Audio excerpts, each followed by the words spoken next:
안심하라 그대로 되리라 라는 제목으로 하나님 말씀을 나누겠습니다. 목사님들과 얘기를 나누다 보면 사역 현장에서 하나님이 어떻게 일하시는지를 듣게 됩니다. 각자 사역의 현장이 다르다 보니까 다 경험하는 것들이 천차만별이죠. 어떤 교회에서 이야기를 들어보면 하나님이 이렇게 일하셨다. 또 어떤 교회는 그래? 나는 전혀 다르게 하셨는데? 라고 말씀을 하기도 합니다. 그리고 한 교회에서도 하나님이 어떤 때는 이렇게 일하시고 또 어떤 때는 저렇게 일하시기도 합니다. 개척교회에 목회하시는 목사님들은 가끔 이런 말씀을 하실 때가 있어요. 하나님께서 때에 따라 주시긴 하는데 꼭 만나만큼만 주실 때가 많습니다. 저희 동기 목사님도 저기 밑에 창원인가 거기서 목회하는데 개척교회인데 그분도 그런 이야기 했고요. 또 공주에서 계룡에서 목회하신 그 목사님도 그런 이야기 하시더라고요. 주기는 주시는데 꼭 만나만큼만 주신다. 무슨 뜻일까요? 여러분이 만나는 광야에서 하나님이 주셨던 주식입니다. 주식. 아침에 눈을 떠서 천막문을 열고 밖에 나가서 그 진영 밖으로 나가야 돼요. 진영 밖으로 나가면 그러면 만나가 바닥에 깔려 있습니다. 만나는 그때만 있었으니까 도대체 그게 무엇인지 정확히 알 수는 없습니다. 한 톨이라도 남아서 전파가 됐다고 한다면 아니면 화석이라도 있었으면 좋겠지만 그렇지 않죠. 그 만나는 절대로 남길 수가 없는 것입니다. 그런데 성경을 보면은 그것을 갈아서 반죽하고 먹으면 불에 구우면 마치 기름을 넣어서 구운 과자 맛과 비슷하다라고 기록되어 있어요. 그러니 이게 만나가 정확히 뭔지는 모르지만 어떤 밀가루 같은 그런 거 아닐까라는 생각이 좀 들죠. 그런데 만나는 미리 저장한 만큼 풍족하게 수확할 수가 없습니다. 그날 먹을 분량만큼만 걷어가서 하루만 먹으면 끝이 나요. 그럼 다음날 또 나가서 수고스럽지만 또 그날 먹을 만큼만 수확해 와야 합니다. 남겨두거나 혹 저장하면 혹시 내일 안 내리는 거 아니야? 라고 저장하면 여지없이 썩어서 벌레가 생기죠. 그래서 꼭 필요한 만큼만 주시는 것. 그러니 목사님들이 하나님이 주시긴 주시는데 만나만큼만 주실 때가 많다라는 말의 의미가 무엇인지 알만하죠. 그런데 또 어떤 목사님은 풍족한 경험을 간증하실 때도 있습니다. 하나님은 만나만큼만 주셔도 될 것을 만나의 몇 배나 하나님이 주시기도 한다.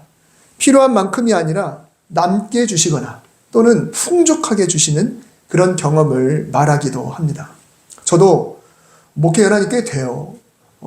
그런데 어찌됐건 이 담임 목사로 있으면서 이런 경험들을 많이 하게 돼요. 때로는 하나님이 참 생각한 만큼 필요한 금액만큼 주시기도 하고 어쩔 때는 하나님 이렇게까지 주실 이유가 없는데 도대체 왜 이렇게 주시지? 라고 느낄 정도로 부어주실 때도 있습니다. 그러다 보면 하나님의 일하심이 도대체 어떤 것인지 감잡기가 어려울 때가 있어요. 이번에도 이렇게 주실까? 아니면 풍족하게 주실까? 혹 부족하게 주시나? 감이 안 잡히죠. 때로는 다른 교회와 비교할 때, 그러니까 어떤 분은 만나만큼만 주신다고 이렇게 이야기하는데 어떤 분은 우리는 풍족하게 주시던데 이러면 하나님은 도대체 차별하는 분이신가? 그분의 하나님이고 내 하나님은 아닌가? 혹은 일관성이 없는 것처럼 느껴질 수도 있습니다. 그런데 중요한 것은 만나만큼만 받았다고 말씀하는 분이나 풍족하게 받았다고 말씀하는 분이나 아니 혼자서 그 두 가지를 다 경험하셨던 분이나 심지어 힘겨운 길을 겨우겨우 걸어가고 계시는 분이나 할 것 없이 모두가 똑같이 고백을 합니다. 하나님은 살아계십니다. 하나님은 나를 사랑하시는 것 같습니다. 하나님은 공급하십니다. 하나님은 채워주십니다. 그분들이 말하고자 하는 요지는 거기에 있어요. 이상하게 만나만큼만 주더라. 이상하게 나는 풍족하게 주더라. 이게 중요한 게 아니라 그래도 하나님이 나를 계속 이렇게 먹게 수 있도록 도와주시더라. 이 말씀이 사실 핵심의 이야기였던 것이죠. 우리는 어떨까요? 우리도 때로는 하나님이 도대체 어떤 식으로 일하시는지 감 잡기 어려울 수가 있습니다. 어떤 때는요, 상상하지도 못할 만큼, 감당하지 못할 만큼 풍족하게 주실 때가 있어요. 또 어떤 때는 왜 이렇게 필요한 만큼만 주실까? 이렇게 느낄 때가 있습니다. 또 누군가에게는 풍족하게 주시는데 나한테는 왜 그렇게 안 하실까? 하나님은 도대체 어떻게 일하시는가? 오늘 본문에서는 이 바울이 로마로 가는 여정인데요. 바울은 3차 전도 여행을 마치고 예루살렘으로 돌아갔습니다. 두 가지 목적이죠. 사역에 대한 보고와 함께 그 순회하던 그 교회에서 헌금을 모아서 힘들다고 하는 예루살렘 교회를 돕기 위해 그 헌금을 갖다 주러 이 두 가지 목적을 가지고 예루살렘으로 돌아갔습니다. 그런데 유대교 재판과 그리고 로마의 총독의 재판도 받게 되죠. 그러나 딱히 바울을 처벌할 정도의 혐의가 아니어서 결국은 이 로마의 총독이 이 바울을 체포하거나 가둬둘 만한 이유가 없는 거예요. 그런데도 아주 극단적으로 보수적인 이 유대인들이 어떻게든 바울을 암살하려고 했고 로마 군대와 총독은 오히려 바울을 보호해야만 할 정도가 되었습니다. 그러다가 바울을 지지해주던 총독이 떠나고 새 총독이 부임했어요. 그러니 새 총독은 유대인들의 환심을 사기 위해서 바울을 다시 예루살렘으로 데려가서 거기서 재판에 붙이려고 했습니다. 그런데 바울은 내가 로마 시민권자인데 내 권리를 말하겠다라고 하면서 내가 여기서 재판 받지 않고 황제에게 가서 재판을 받겠다라고 상소를 해버린 겁니다. 그러니까 공식적으로 상소를 하니까 이 로마 총독이 예루살렘에 가서 재판을 받게 할 수가 없는 거죠. 딱히 형을 집행할 잘못이 없으니까 시간만 지나면 풀어줘도 되는 상황인데 바울이 상소했기 때문에 어쩔 수 없이 바울을 로마로 데려가야 돼요. 하지만 바울은 큰 잘못이 없으니까 어떤 다른 죄수들처럼 그렇게 이렇게 윽박지르거나 막 이렇게 고자세를 이렇게 하는 것이 아니라 로마 시민권자에다가 별 죄도 없으니까 그래도 나름대로 보호하면서 가야 되는 상황이 됐습니다. 그런데 어떻게 이 로마까지 가게 되는가? 여기에는 하나님의 계획이 있었죠. 하나님은 로마 심장부인, 로마 제국의 심장부인 이 로마라고 한 도시에서 바울을 통해 복음을 퍼뜨리고자 하는 뜻이 있었습니다. 더 나아가 로마에서 더 서쪽으로 가서 스페인, 성경에 서바나라고 나오죠. 이 스페인까지 복음을 전하게 하시려는 그런 깊은 뜻이 있었습니다. 물론 로마에도 이미 교회가 있었어요. 바울이 3차 전도 여행 중에 고린도 교회에 있을 때 로마에다가 쓴 편지가 로마서입니다. 그렇지만 바울이 직접 로마로 가는 것은 얘기가 다르죠. 거기 가서 말씀을 전하고 그곳에서 복음을 전한다. 그리고 거기에서 로마 교회가 바울을 보필하는 가운데 후원해 주는 가운데 스페인까지 가게 되는 그 놀라운 일들, 이 일을 위해서 바울이 황제에게 상소를 했던 겁니다. 바울이 예루살렘에서 로마까지 직접 가려면 거리가 굉장히 멉니다. 오늘날처럼 비행기를 타고 한 번에 갈 수 있는 것도 아니고요. 육로로 가면 북쪽으로 올라가서 튀르키예를 다 통과하고 또 바다를 건너고 그리스를 통과하고 먼 길로 그렇게 가야 로마까지 갈 수 있어요. 그래서 당시 예루살렘에서 로마까지 갈 수 있는 가장 빠르고 편리한 방법이 바로 지중해를 가로질러 배를 타고 가는 것입니다. 바울이 공식적으로 로마에 상소했기 때문에 로마군의 호의를 받고 결국 여행 경비 필요 없이 무료로 로마까지 갈 수 있게 된 것이죠. 이 배는 굉장히 큰 배예요. 거기에는 그냥 죄수만 호송하는 배가 아니라 당시에 무역선들, 지중해를 횡단하는 그런 종단하는 그런 큰 무역선들이 있기 때문에 거기에는 잔뜩 무역품이 실려 있고요. 그 중에 로마 군인들이 죄수 몇 명을 타고 거기에 합승을 하는 거예요. 네, 그런 시스템입니다. 이 배가 이제 지중해로 떠서 가게 되는데 바울은 특별한 죄가 없으니까 그 배에서도 역시 자유롭고 또 호의하는 사람들과도 좋은 관계 속에 대화를 나누면서 그렇게 여행을 가게 되는 겁니다. 자, 그런데 항해 중에 날씨를 잘못 만나게 되죠. 우리가 너무 잘 알고 있습니다. 근데 큰 폭풍을 만나서 여러 날 고생하게 됩니다. 본문 사도행전 27장에 보면은 폭풍을 만나서 배가 난파되기까지의 과정을 굉장히 길고 또 자세히 기록하고 있습니다. 무려 39절이나 기록하고 있어요. 이 폭풍으로 고생하는 그 과정을 아주 자세히, 사실 39절이나 쓸 필요가 없는데 이렇게까지 자세히 기록을 했습니다. 그만큼 이 여정이 험난하고 굉장히 심했다. 하나님이 극적으로 건져줬다라는 것을 역으로 생각할 수 있게끔 30절이나 되는 거죠. 폭풍우 초반에 타격이 컸습니다. 그래서 그 피 같은 물품들을 몽땅 바다에 버리기 시작했어요. 왜냐하면 바닷물도 들어오고 배를 조정을 못하니까 결국 무게를 가볍게 해야 되죠. 근데 결국은 무역품들을 버릴 수밖에 없습니다. 그리고 배의 기구들도 버립니다. 여기 어디서 봤던 이야기죠? 요나서에서도 똑같은 일들이 벌어졌죠. 근데 여러 날 동안 먹구름 속에서 망망대해를 표류하느라 식량도 너무 부족했어요. 언제까지 표류할지 모르니까. 그러다 보니 사람들이 굶주렸습니다. 그때 바울이 무리에게 이렇게 말합니다. 오늘 읽었던 성경 구절을 제가 빨리 한번 보겠습니다. 안심하라, 이 배는 몰라도 사람 중에는 그 누구도 생명에 지장이 없을 것이다.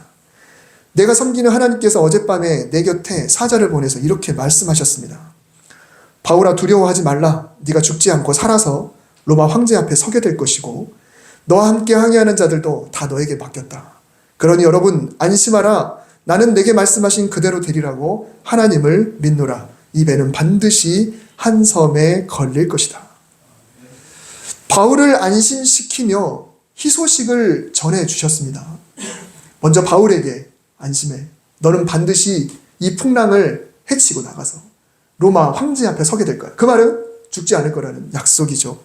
그리고 바울로부터 이 소식을 들은 사람들, 이 많은 사람들이 지금 너무너무 불안해했을 때 바울이 이런 이야기를 했습니다. 자, 그러면 이 많은 사람들은 과연 어떻게 우리가 살게 될 것을 기대할까요?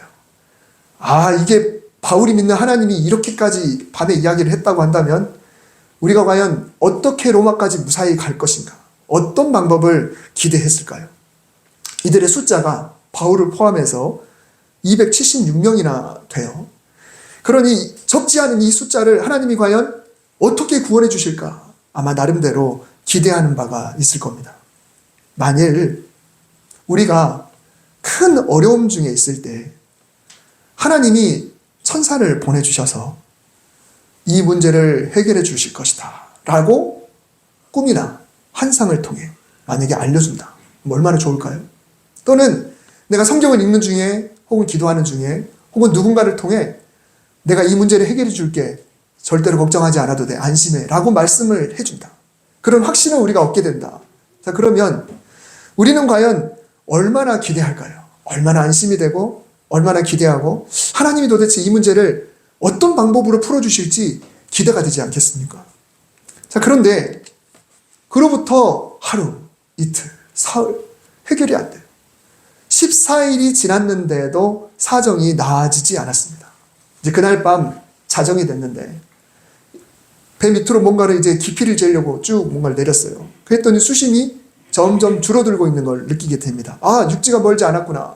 그래서 바울은 금방 우리가 육지로 가기 위해서 마지막 힘을 써야 될 것을 알고 음식들을 모아서 다 서로 충분히 먹어라. 너희 좀 이렇게 기력을 채워야 이제 우리가 살아서 올라갈 수 있다. 라고 음식을 먹게 했습니다. 그리고 나서 남은 식량은 이 배의 무게를 줄이기 위해서 이제는 다 버렸어요. 이제는 더 이상 먹을 게 없습니다. 육지에 들 때 배를 고정하려면 꼭 필요한 게 닷이죠, 닷. 근데 그 닷도 이 배의 무게를 줄이기 위해서 물속에다 던져버립니다. 아무것도 없는 그 상태에서 음식만 잔뜩 먹은 사람들만 있는 거예요. 그런데 물살이 만나는 곳, 성경에 보니까 두 물이 만나는 곳이라고 표현되어 있어가지고 제가 한번 웃었습니다. 우리 두물머리가 생각이 나가지고. 근데 그곳에서 배가 깨져버린 거예요. 완전히 난파가 돼버린 거예요. 박살이 나버린 거예요. 그래서 이 사람들은 헤엄치고 널판지에 올라타고 또 부유물을 의지해서 겨우겨우 육지에 닿게 됐는데 다행히 아무도 죽지 않게 됐습니다. 여러분, 바울이 안심하라. 나는 내게 말씀하신 그대로 되리라고 하나님을 믿노라 라고 말을 했습니다.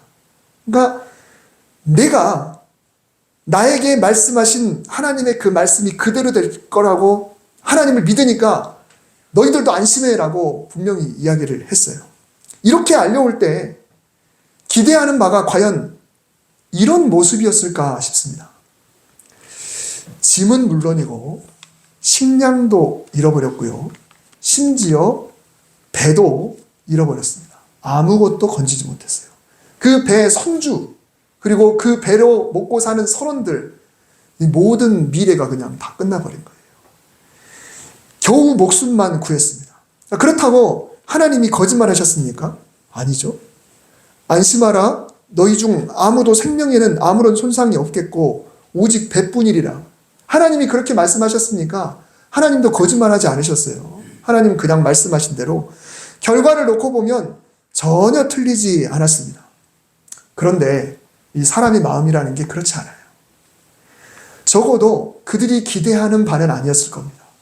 하나님은 알고 계시죠? 하나님은 안심하라. 너희들 중 아무도 죽지 않을 거야. 다만 배만 그렇게 될 거야. 그렇지만 지금 이게 도대체 무슨 난리입니까? 이 깜깜한 밤에 배가 부셔지고 겨우겨우 물 먹어가면서 부유물에 의지해서 널판짓하고 겨우겨우 육지에 다다라서 바다에 가다앉고 있는 그 배의 그 모습을 보면서 이 사람들의 마음이 안심하라. 너희들 생명은 건질 거야 라고 하는 그 모습이 이 정도의 모습이라고 한다면 그게 과연 우리의 마음속에 흡족할 만한 그런 결과냐라는 것입니다. 여러분, 초자연적인 방법이 없었습니다. 그냥 그 결과가 뭐냐면 흔히 볼 수 있는, 풍랑에서 흔히 일어날 수 있는 그런 똑같은 모습이었어요. 다만 목숨만 건졌을 뿐이었습니다.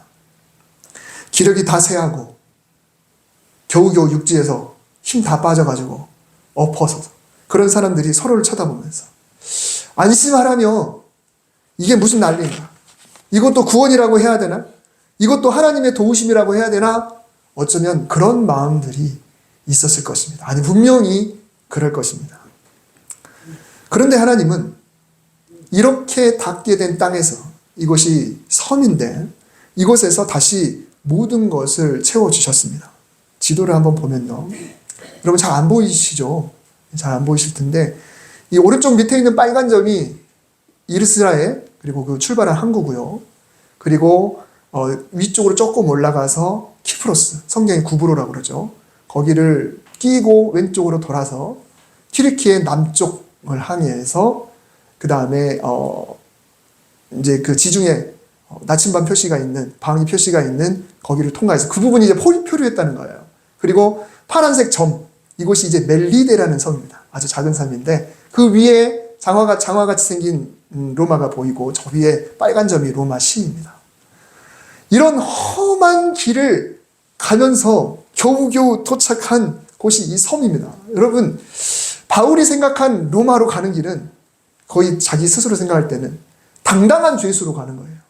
하나님 말씀을 전하러 가는 것이고 하나님의 뜻에 의해서, 하나님 명령에 의해서, 하나님의 호의에 의해서 당당하게 배를 타고 로마로 가는 거고, 거기 서 있는 사람들도 비록 풍랑으로 고통당했지만 바울이 그렇게 자신 있게 말하는 그 모습을 보면서 얼마나 부푼 꿈을 감고 그렇게 갔겠습니까?